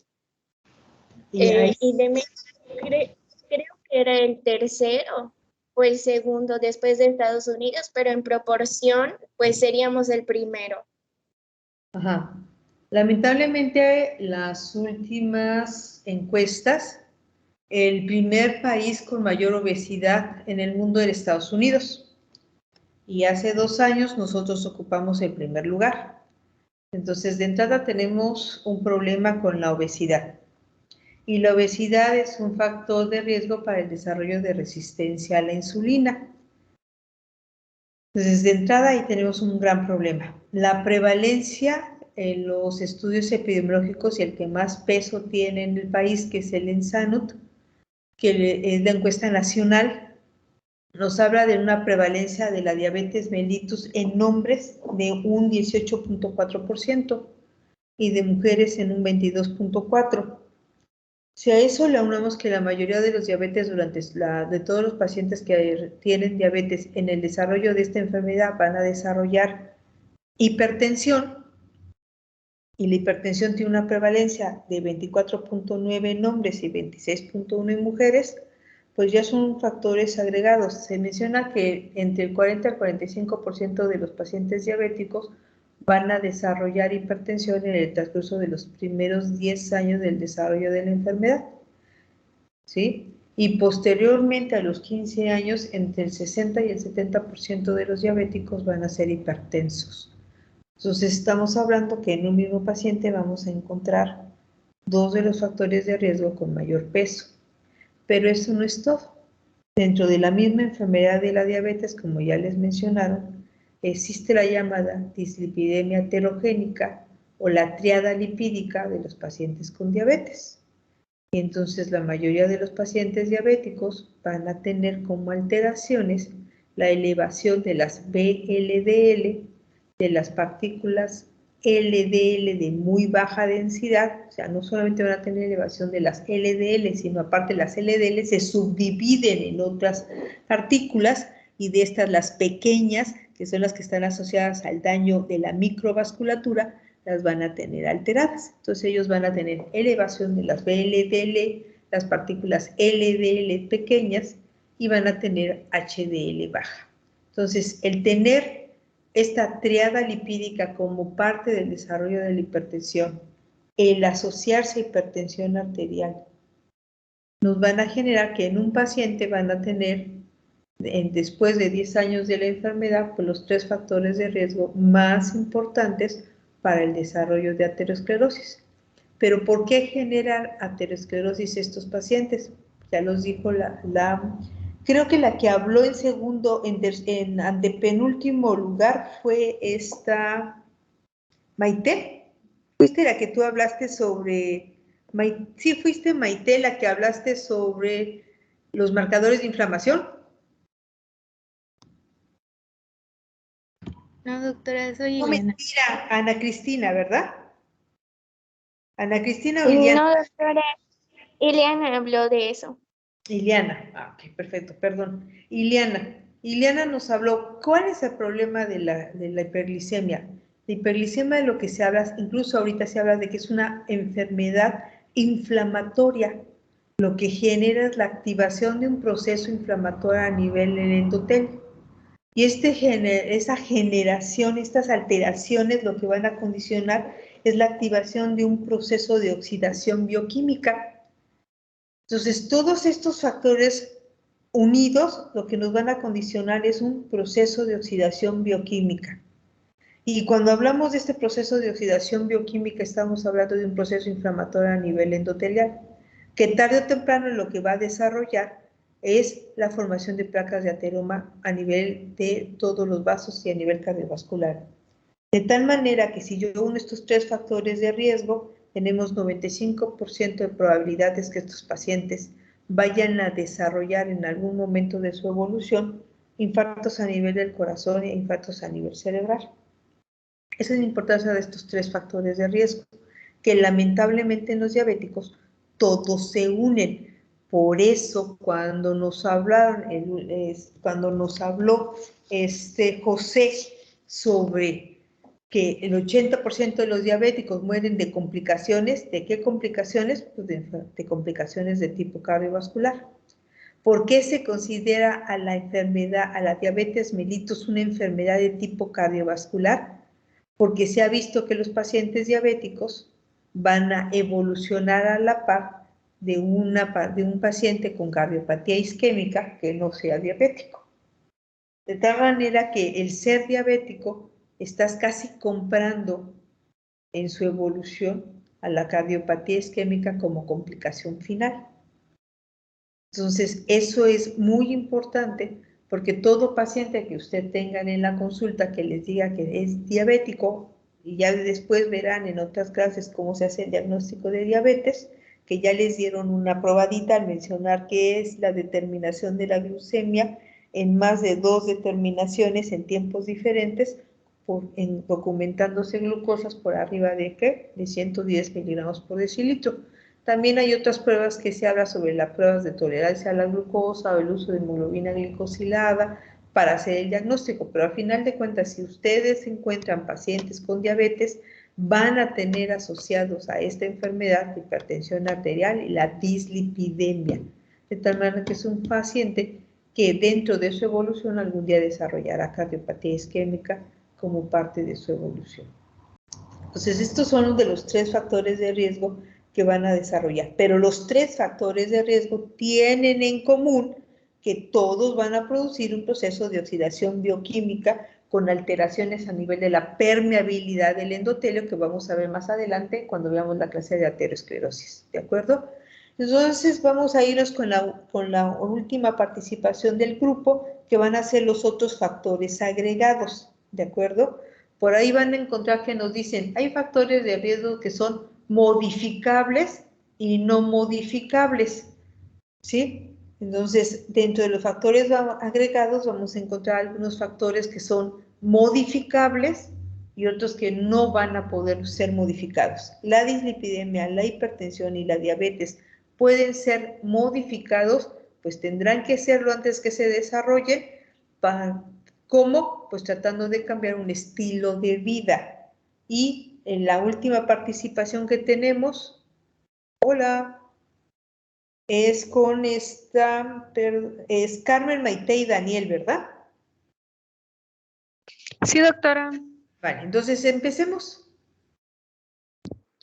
Buenas tardes. A nosotros nos tocó hablar sobre los factores agregados y pues entre ellos investigamos sobre el tabaquismo, en donde pues sus componentes son muchos componentes, pero de los principales y que se ven más vinculados a las enfermedades cardiovasculares son la nicotina y el monóxido de carbono, pues están relacionados directamente con la aparición de complicaciones circulatorias. Voy a empezar hablando sobre la nicotina, que pues es una amina terciaria. Es una droga psicoactiva estimulante que induce la tolerancia y dependencia química. Provoca mayor número de efectos hemodinámicos y vasculares. Posee un efecto mediado por la liberación de catecolaminas, aumento de la trombina y fibrinógeno, los que acrecientan el riesgo de fenómenos trombóticos. En este caso hice un pequeño diagrama en donde podemos observar que pues el humo del cigarrillo, en cual contiene la nicotina, va a entrar a través pues de la vía respiratoria y pues por su fácil, al ser una amina terciaria, va a poder atravesar las membranas de los, va a poder atravesar los alvéolos entrando en la circulación pulmonar. Y esto va a llevar a que entre la circulación arterial o sistémica, en donde pues según la investigación tendrá una vida media de 1 a 4 horas en la circulación sistémica. Y de ahí pues va a pasar al cerebro, en donde se va, ¿cómo se llama? A ver, pasa al cerebro y va a haber una liberación de catecolaminas dirigidas por la nicotina.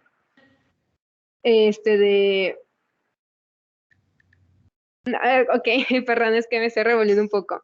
De la circulación arterial pasa al cerebro. Y del cerebro, pues va a ser, gracias a la nicotina, va a haber una liberación de...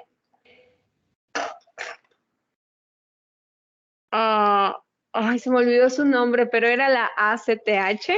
Y ya de ahí, pues la ACTH lo que va a hacer es que va a tener implicaciones en la médula suprarrenal, que pues se va a presentar en la próxima diapositiva.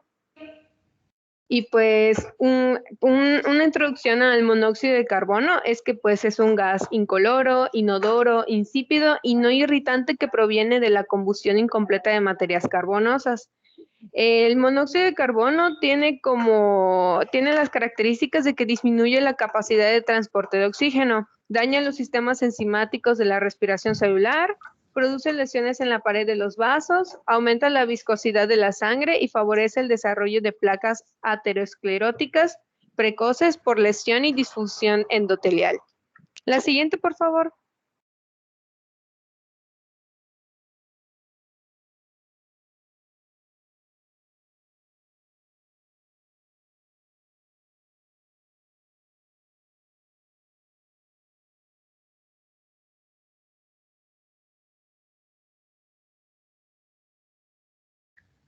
Gracias. Ay, pues de lo que les comentaba, aquí se ve ¿cómo se llama? Un diagrama un poco más, a detalle, ¿no? Sobre cómo la nicotina ejerce sus efectos directamente sobre el sistema nervioso central. Tenemos que la nicotina va a promover una liberación de ACTH, la cual pues va a influir en la médula suprarrenal y pues esto va a provocar ahora sí la liberación de catecolaminas y pues va a tener su repercusión sobre todo en el sistema cardiovascular, provocando un aumento en la frecuencia cardíaca, en el gasto cardíaco, en la contractilidad cardíaca y sobre todo en la presión sanguínea, así como el volumen del corazón y en el deterioro en la función del bombeo, lo cual produce una insuficiencia cardíaca. También van a aparecer espasmos en las arterias coronarias y un aumento en la actividad plaquetaria. En cambio, el monóxido de carbono disminuye el transporte del oxígeno en la sangre e induce un aumento de la demanda del consumo de oxígeno miocárdico. Esto se debe a la mayor afinidad del monóxido de carbono por la hemoglobina, formando la carboxihemoglobina, que reduce el oxígeno transportado por la hemoglobina, provocando una hipoxia. Y pues los componentes tóxicos en general del humo de cigarro ocasionan disfunción endotelial de las paredes de las arterias, originadas por el estrés hiperoxidativo y por tanto el aumento de la permeabilidad endotelial a las lipoproteínas y otros constituyentes plasmáticos, así como adhesión y migración de leucocitos y monocitos macrófagos mediados por las LDL oxidada al espacio subedontelial, lo que forma así una placa aterosclerótica y esto conlleva el riesgo elevado de ataques al corazón.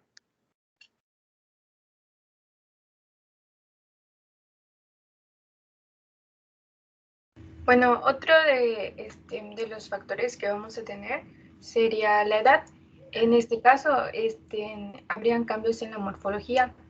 Por ejemplo, va a haber un aumento del tamaño del corazón, una disminución de los miocitos y los miocitos restantes van a sufrir hipertrofia. Habrá un reemplazo de los miocitos por fibroblastos y el exceso de fibroblastos generará rigidez y menor distensibilidad. También habrá un engrosamiento de las paredes, especialmente las paredes del ventrículo izquierdo. Esto provocará que haya una disminución de la sangre expulsada y un llenado lento. En el caso del sistema de conducción cardíaco, va a haber una disminución de las células de marcapasos. Habrá fibrosis y depósito de grasas en el nódulo sinoauricular y depósito de amiloide, lo que provocará bloqueos de primer y segundo grado. ¿Puedes pasarle siguiente, por favor? En el aparato valvular, la válvula aórtica sufrirá engrosamiento, rigidez y depósito de calcio. Esto puede provocar una estenosis aórtica. También puede haber una estenosis mitral lo que provocaría en conjunto una falla cardíaca y soplos. Y en cuanto al cambio funcional, pues obviamente tendremos un gasto cardíaco reducido, el llenado diastólico se verá disminuido por el aumento de la rigidez y habrá un prolongado tiempo de relajación. En cuanto a la contractilidad cardíaca, la prolongación se va a prolongar el tiempo de contracción. Esto será debido a una caída de la velocidad de recaptación de calcio por parte del retículo sarcoplásmico. También habrá un incremento de trabajo cardíaco y disminución de la vasodilatación, produciendo una disminución de la reserva del flujo coronario.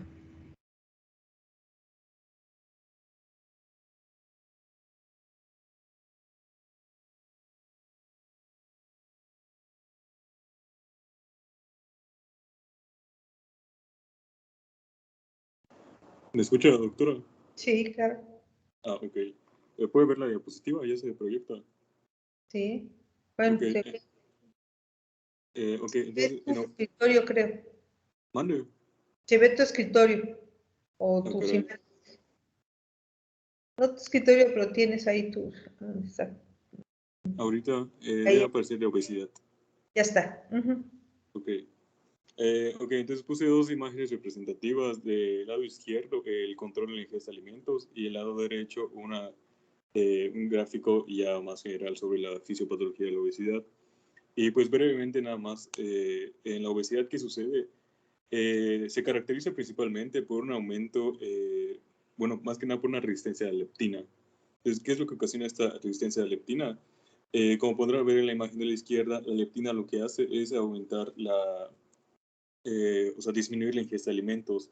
Hay dos neuronas que podemos ver. La color rosadito es una neurona anorexigénica y la color verde es una neurona orexigénica. Estas están conectadas a las neuronas a una neurona o bueno, dos núcleos que son el núcleo ventromedial y el núcleo la zona hipotalámica lateral. A manera de qué es lo que sucede, la neurona, la de color rosado, que es la viene siendo la neurona anorexigénica, se encuentra conectada, vamos a decirlo de esta forma, al núcleo ventromedial del hipotálamo. ¿Qué es lo que ocasiona? Cuando la leptina se libera, estimula a esta neurona, y al estimular a esta neurona entonces libera, que es la neurona anorexigénica, la propiomineralocortina y el CART. El CART viene siendo el péptido relacionado con la cocaína y la anfetamina. Entonces, esto es lo que hacen? Actúan sobre el núcleo ventromedial y entonces inhiben la ingesta de alimentos, o sea, es el centro de la saciedad. Cuando hay resistencia a la leptina, esta leptina no puede actuar sobre estas neuronas, por lo tanto, la persona obesa no tiene entonces este efecto, sino que constantemente está estimulándose la ingesta de alimentos. Esto es como que a modo general, ¿no? De los principales, o sea, como que la principal alteración que encontré, el por qué se produce la obesidad. Pasando al lado derecho, vamos a encontrar el diagrama donde nos muestra como tal, en medio nos dice la obesidad. ¿Y qué es lo que sucede? Hay un aumento de la grasa visceral específicamente, porque el aumento de la grasa visceral, que viene siendo la región central del abdomen más o menos, ¿qué es lo que ocasiona? Ocasiona una resistencia a la insulina. Y aquí es donde entonces entramos a lo que había mencionado anteriormente, la diabetes. Pues al haber esta diabetes, ¿qué sucede? A ver, pueden ver en el gráfico que dice hay un aumento de la resistencia a la insulina que me lleva a una hiperinsulinemia. Esta hiperinsulinemia, ¿qué es lo que ocasiona? Aumenta el sistema nervioso simpático, el tono simpático. Al aumentar el tono simpático, entonces ya podemos ver, ok, ¿qué es lo que sucede? Aumenta la tasa metabólica basal, aumenta el gasto cardíaco y me lleva a insuficiencia cardíaca. A su vez, al aumentar el gasto cardíaco por el aumento del sistema nervioso simpático, esto me lleva a un aumento de la velocidad del flujo sanguíneo. Lo que recordamos como un indicador es el número de Reynolds. Al aumentar el número de Reynolds por el aumento de la velocidad, esto me prolonga o me aumenta la posibilidad de que haya un flujo turbulento, lo que inclusive puede llevar a soplos cardíacos. Esto es por parte de la hiperinsulinemia, que me ocasiona el aumento de la grasa visceral, que me lleva a un aumento del flujo sanguíneo, que lleva a un posible soplos del corazón. Por abajo podemos ver que la obesidad se conecta con una disminución de las HDL y un aumento de las LDL, como se había mencionado anteriormente. Esto que ocasiona a una mayor incidencia de arteriopatía coronaria, al haberse depósitos de placa, e inclusive estos depósitos de placa o inclusive trombos, estas zonas que se producen pueden ser lugares, zonas de producirme flujo turbulento. Por al disminuir el diámetro, aumenta la velocidad inclusive, y esto puede predisponer al flujo turbulento como tal. Esta alteración de igual forma lleva a la ateropatía coronaria, esto me puede llevar a isquemia inclusive. Y por último tenemos como tal, inclusive me puede ocasionar hipertensión, el aumento del tono simpático, el aumento del gasto cardíaco, la vasoconstricción refleja, en los riñones a un aumento de la reabsorción de sodio, esto me lleva a la hipertensión, inclusive la hipertensión, como mencionamos anteriormente, me puede llevar a la arteriopatía coronaria. Entonces, realmente estas son como que las alteraciones que están muy relacionadas con la obesidad, o que la obesidad ocasiona y que pueden llevar a alteraciones del sistema cardiovascular. Y como está ahí, igual la diabetes mellitus, que se puede ocasionar, y al ocasionarme la diabetes me puede llevar inclusive, o se relaciona con una arteriopatía coronaria. Son como que las principales relaciones que podemos encontrar en la obesidad, porque ya cálculos biliares y cáncer, si bien sí sucede, no está, o sea, es como que un poquito aparte, no tanto del sistema cardiovascular y del corazón, no son afectaciones directas como tal. Y pues básicamente esto vendría siendo toda nuestra exposición. Sí. Ok, perfecto. ¿Alguien escuchó, tú principalmente que leíste sobre leptina, cuál es la función y su relación con la adiponectina? Si no estoy mal, a ver, la leptina es la que... rayos. No recuerdo específicamente, doctora, de la adiponectina. Se menciona, ambas son, ¿qué son? Adipocinas que se liberan en el tejido adiposo. Del tejido adiposo, sí. La adiponectina se inhibe cuando las cantidades de leptina están incrementadas por una regulación, lo que le llaman el feedback, ¿sí? Aumenta la leptina y disminuye la adiponectina. Y la adiponectina tiene como dentro de sus funciones la de estimular la oxidación de los ácidos grasos, disminuye las concentraciones de triglicéridos y mejora el metabolismo de la glucosa. Es reguladora, de tal manera que cuando esta empieza a disminuir en los pacientes con obesidad, empieza a incrementarse la leptina, y la leptina, como tú ya has mencionado, el incremento de la leptina, una de las alteraciones que se presenta es incrementar el proceso inflamatorio a nivel endotelial. También nos puede ayudar a más bien no es ayuda, nos condiciona una disminución en la oxidación de los ácidos grasos y nos va a modificar el metabolismo de la glucosa, de tal manera que va a predisponer a la resistencia a la insulina y al desarrollo de la diabetes mellitus, ¿verdad? Sí. Ahora, este tipo de adipocinas tienen la característica que se van a presentar en un tipo de obesidad, que tú ya no los hiciste referencia y que siempre hay que tratar de recordarlos. ¿Qué tipo de obesidad es la característica? Caracteriza a este tipo de pacientes que tienen disminución de adiponectina y aumento de leptina. ¿El gordito parejito es el que tiene factor de riesgo o el gordito panzoncito? El panzoncito, porque es el que tiene grasa visceral. Exacto. La grasa abdominal, la que está debajo del ombligo, el panzoncito, ese es el que va a desarrollar este tipo de alteraciones. De tal manera que lo que nosotros trataremos de evitar, pues, es desarrollar este tipo de grasa de tipo abdominal, ¿verdad? Entonces, cuando nuestros pacientes nos lleguen con ese tipo de obesidad y nosotros vamos a medir lo que es la relación entre la cintura y la cadera, pues nos vamos a dar cuenta de cuáles son los pacientes que tienen ese tipo de obesidad y por lo tanto tienen mayor probabilidad del desarrollo de alguna de estas alteraciones, principalmente el desarrollo de la diabetes. Y si, como ya mencionamos hace rato, somos el primer país de obesidad, pues unido a la obesidad que tenemos, la presencia de diabetes, el desarrollo de hipertensión y posteriormente la dislipidemia.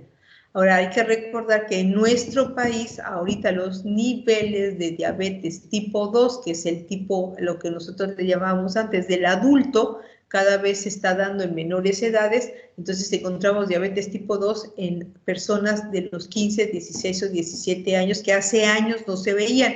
¿Y por qué? Porque unido a todo esto, encontramos un factor de riesgo que no viene incluido aquí, que es el sedentarismo, ¿de acuerdo?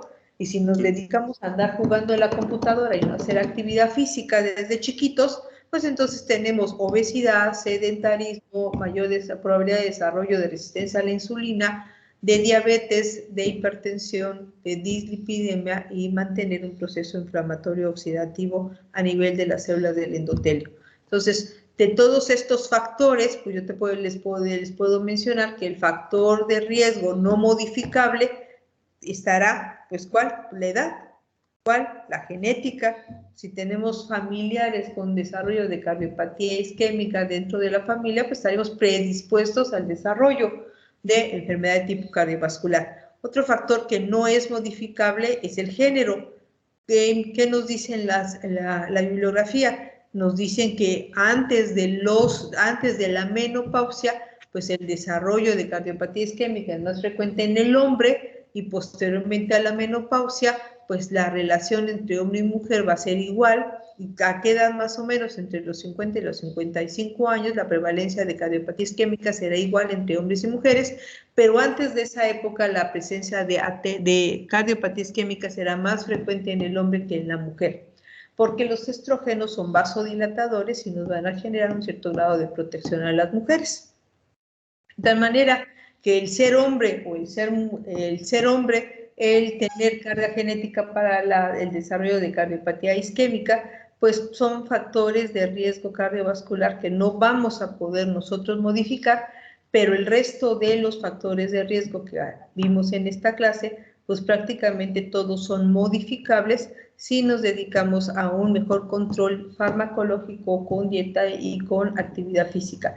Nada más no hay que olvidar que el tratamiento, la corrección de estos factores de riesgo siempre debe de iniciar con cambios en el estilo de vida. O sea, lo primero que nosotros tenemos que enfocarnos es a cambiar nuestra alimentación, a incrementar nuestra actividad física y por último, el uso de los medicamentos. Pero cuando es necesario, hay que utilizarlos en este tipo de pacientes. Entonces, ¿perdón? No, continúe. Ahora, tengo una duda nada más.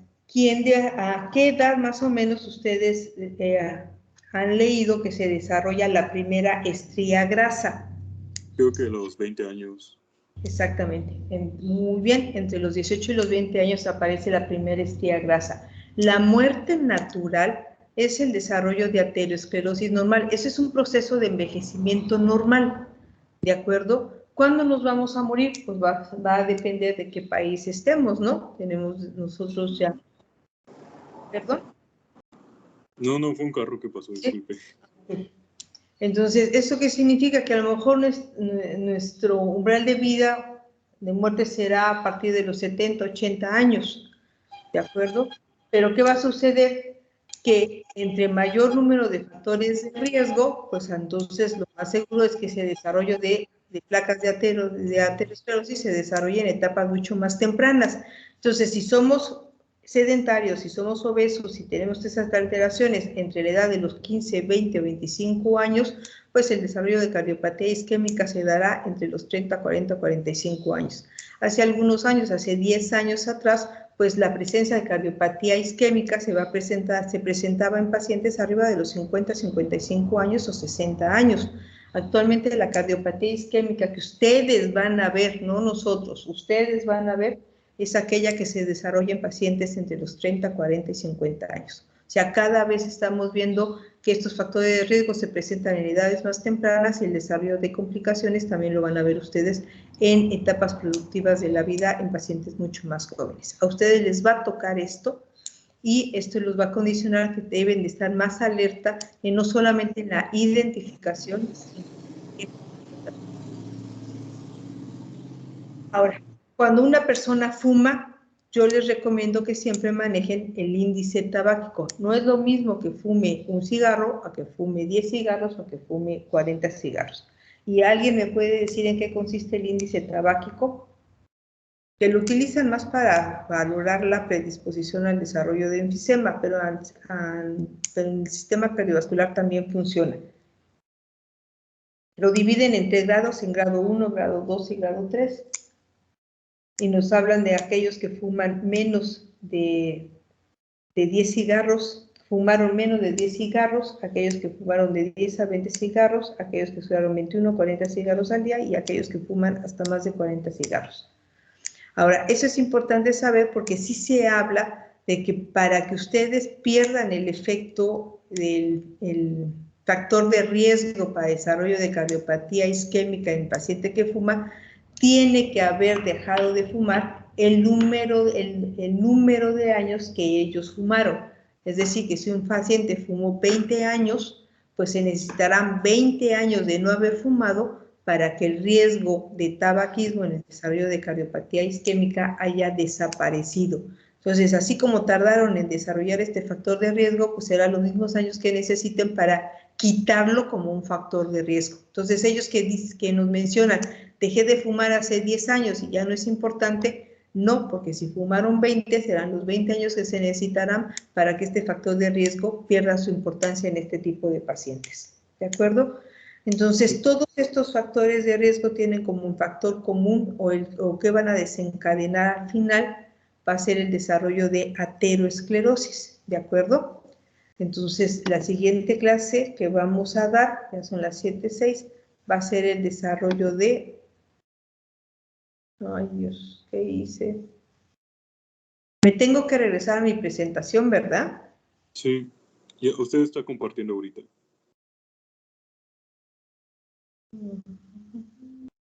Entonces, esto lo tengo que cerrar.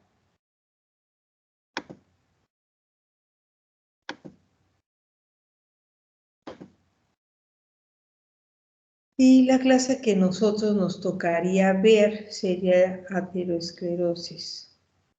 Porque todos estos factores de riesgo lo que nos va a llevar a cabo es el desarrollo de estas afectaciones. Ustedes me dicen si se ve. Ya se ve, doctora. Sí se ve, doctora. ¿Sí? Entonces, ¿qué es la aterosclerosis? La aterosclerosis la vamos a considerar entonces como el endurecimiento y engrosamiento de las arterias con una pérdida de su elasticidad. ¿De acuerdo? Así lo vamos a manejar como una definición.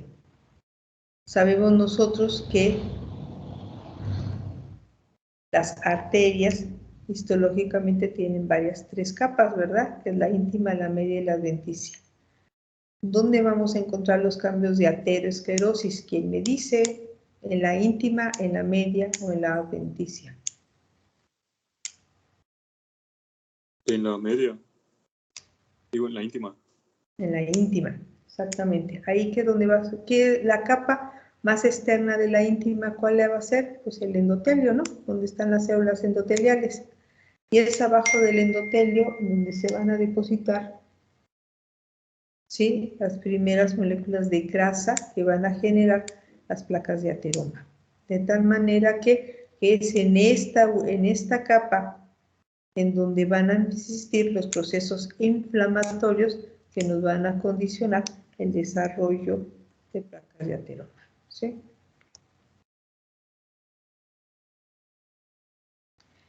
Nosotros conocemos que en el endotelio pues existen muchos receptores, encontramos muchas moléculas que nos mantienen un equilibrio entre la vasoconstricción y la vasodilatación.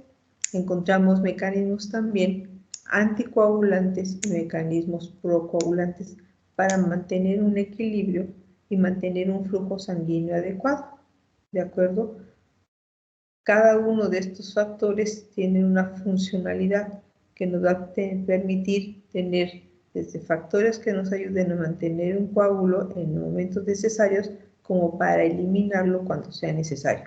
También tendremos la posibilidad de que en el endotelio se liberen sustancias que nos van a condicionar vasodilatación y en otras ocasiones nos condicionen vasoconstricción. De tal manera que es ahí donde se va a regular el paso de sangre a nivel vascular. Aquí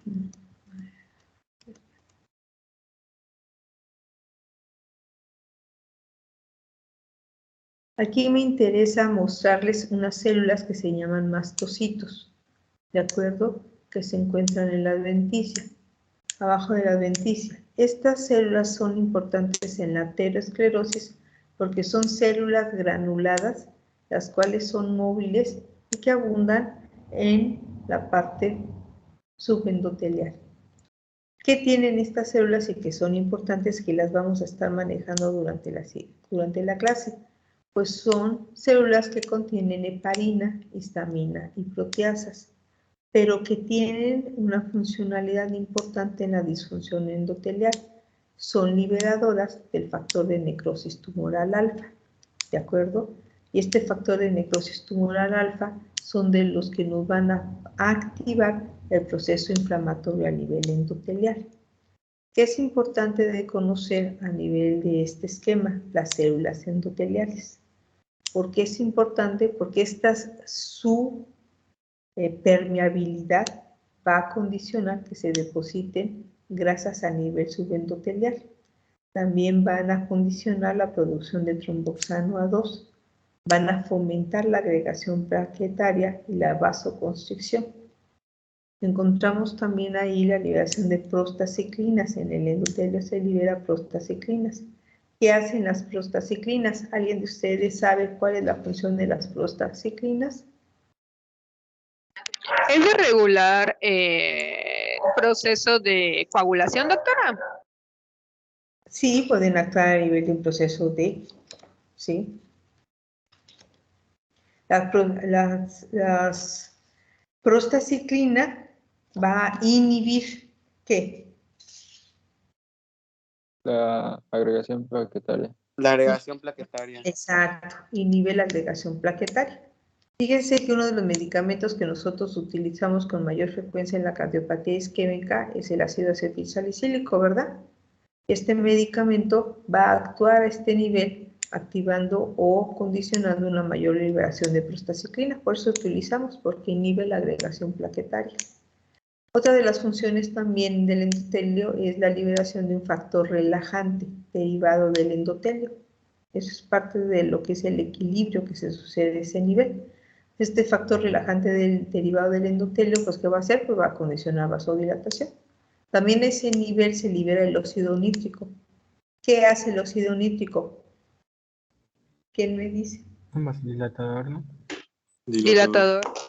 Se sintetiza a partir de la arginina y lo que va a condicionar es una vasodilatación a nivel o activando a las células del músculo liso, ¿verdad? Actúa el GMP cíclico y esto es lo que va a condicionar vasodilatación. Entonces, todo lo que sucede o altere este equilibrio entre la liberación de sustancias es lo que nos va a condicionar el desarrollo de aterosclerosis, ¿sí? Entonces, la iniciación de la aterosclerosis va a ser una acumulación extracelular de lípidos, un reclutamiento leucocitario y una acumulación intracelular de ellos. La acumulación extracelular de lípidos está asociada a la acumulación de pequeñas partículas de lipoproteínas en la íntima. Estas van a tender a formar agregados o conglomerados, van a condicionar la unión de los proteoglucanos y estos van a condicionar o van a presentar modificaciones bioquímicas. Fíjense cómo aquí vamos a observar la acumulación extracelular de lípidos. Entonces aquí vemos nosotros a las LDL que van a entrar, se van a retener y posteriormente se van a modificar. Al modificarse, estas van a poder migrar hacia dos formas. Se van a dirigir hacia el subendotelio y son los generadores, ¿sí?, del núcleo lipídico de las placas, que son las que van a desarrollar. Piensen que si fuera como un volcán, lo que se está acumulando de los LDL es como el magma que está dentro de un volcán y que estas van a ir creciendo conforme vaya avanzando la placa. Otra modificación, estas grasas también se pueden ser absorbidas por los macrófagos que se van a transformar en qué células. Los macrófagos. Espumosas, células espumosas. Células espumosas. Células espumosas que también forman una parte importante del desarrollo de las placas de ateroma. Y vean cómo en esta microscopía electrónica pues van a ver esos depósitos de grasa que se ven como globitos. Y así se ven las grasas, ¿no? Posteriormente a esto va a haber un reclutamiento a nivel leucocitario con el inicio de un proceso inflamatorio, ¿de acuerdo? Entonces, ¿qué es lo que va a suceder? Pues entonces vamos a ver la activación de los mastocitos, ¿sí? Vamos también a incrementar la producción, la transformación de algunas células blancas. A ver, ¿qué células blancas son las que se empiezan a activar y a qué se van a transformar? ¿Quién me puede decir? No sé si son los macrófagos. Digo, y las células T. Van a activar todo el sistema, sí, claro, sobre la activación de células T, la formación y agregación de monocitos y la activación principalmente de mastocitos. Todos estos nos van a condicionar al final la iniciación del proceso inflamatorio con activaciones de sustancias inflamatorias como ¿cuáles? ¿Qué sustancias inflamatorias ustedes conocen que se activan durante el proceso inflamatorio de aterosclerosis? Interleucinas. Interleucinas, ¿cuáles? Las 6, si no me estoy mal. IgG, sí, claro. ¿Qué otras más? El factor de necrosis tumoral, ¿qué otra? Factores de crecimiento. Tromboxanos, serotonina. Interleucina 4, interleucina 10, ¿de acuerdo? Todo esto nos va a condicionar que se empieza a generar ahí un proceso inflamatorio con la activación y la agregación de leucocitos. Todo esto va a darnos como consecuencia el crecimiento de la placa. ¿Hacia dónde va a crecer la placa? Pues hacia la luz del vaso. Entonces, junto con tejido lipídico, con la presencia de moléculas de LDL y colesterol, pues vamos a empezar a tener agregaciones de leucocitos de células, ¿sí? Después, posteriormente, fibras de colágena y después una capa pequeña de calcio. Entonces, de ahí se van a empezar a incrementar el crecimiento de las placas. Lo que ustedes Doctora, tengo leído igual que no sé si lo entendí bien, que para que los macrófagos puedan empezar a devorar las LDL, tienen que desarrollar un receptor. Sí, claro. Se van a activar receptores. Y eso se dice que está mediado a través del factor de necrosis tumoral. También fíjense que junto con esto, también hay una activación en las células endoteliales de la endotelina. ¿Sí? ¿Y recuerdan ustedes cuál es la función principal de las endotelinas? Principalmente la tipo 1. Estimula la vaso. No sé si estimula la oxidilatación. La vasoconstricción. Es lo contrario que hace el óxido nítrico. El óxido nítrico, conforme hay un proceso inflamatorio que va avanzando, hay una disminución en la angiogénesis, en la remodelación vascular y en la vasodilatación. Y las células endoteliales empiezan a liberar mayores cantidades de endotelina tipo 1, la cual tiene como función primordial la generación de una vasoconstricción. ¿De acuerdo? Entonces, lo que se está formando durante el proceso inflamatorio va a ser una matriz subendotelial, ¿de acuerdo? Con elementos formes de la sangre circulante, con la presencia de colesterol ingresados aquí y la presencia de interleucinas que van a estar generando procesos inflamatorios a este nivel y el desarrollo de la placa teromatosa. Ahora, se menciona que este crecimiento puede tardar meses o años en el desarrollo de estas placas. Entonces, conforme van generándose también factores de procoagulación y de agregación plaquetaria, pues entonces hay plaquetas que se van a ir adheriendo a esta zona del proceso inflamatorio para generar un aumento en la permeabilidad de las células del endotelio y por lo tanto mayor penetración de las partículas de LDL, colesterol, hacia el subendotelio. Al irse incrementando esta penetración de esta grasa, la mayor activación del proceso inflamatorio, una disminución en la producción del óxido nítrico, pues esto va a ir generando la placa.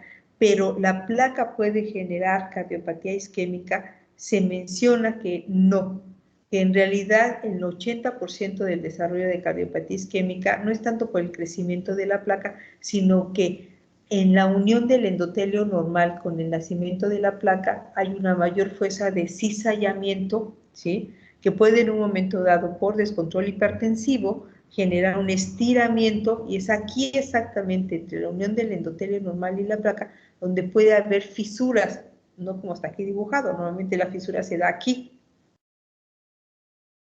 Y esta fisura va a poner en contacto estas sustancias, ¿sí? Estos elementos con el torrente sanguíneo, generando entonces la activación del sistema de coagulación, pero de coagulación blanco o de la formación de activación de plaquetas y de un trombo blanco. Posteriormente a la activación del trombo blanco, la generación de un trombo rojo y la trombosis de la formación del trombo y la trombosis será lo que genere la disminución del flujo sanguíneo y en un momento dado el desarrollo de una angina inestable si el trombo es reabsorbido por los propios mecanismos de reabsorción normal o manteniendo la obstrucción el desarrollo de un infarto agudo al miocardio. De tal manera que dentro de la función endotelial encontramos que en un endotelio normal pues va a ser un endotelio no trombogénico que va a mantener una regulación para mantener una dilatación arterial con una inhibición del crecimiento del músculo liso y que va a tener sustancias antiinflamatorias.